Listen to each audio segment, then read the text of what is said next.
Well, it's September 11th, and those of us who were alive then certainly remember where we were and what we were doing when we heard the news of the attacks.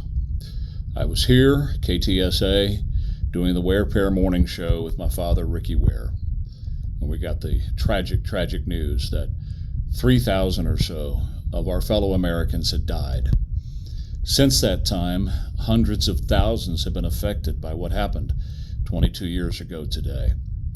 Today's college students, most of them were not even alive then, which is a reminder to me that we need to be especially aware of that and be sure that we're passing that on to them and teaching them what this day means.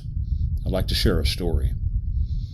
On the 10th year anniversary of the attacks, I led a team that went to New York. It was myself and Elaine, my wife Nancy, her husband Ralph, and we were there to do a weeks-long series culminating on the broadcast on that day.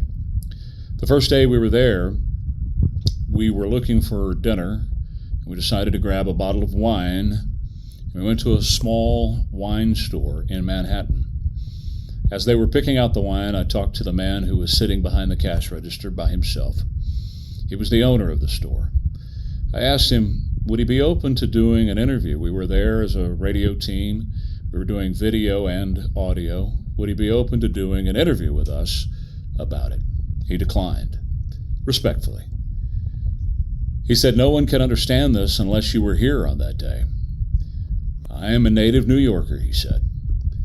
And when those buildings came down, I breathed in building and steel, masonry and bricks, and fax machines and paper and pens and telephones.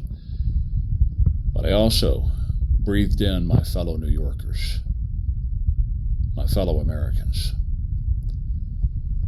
That right there set the tone for the entire trip for me. It made it very, very real that those people in New York and the rest of us across America carry those fellow Americans inside of us every day. And we will never forget.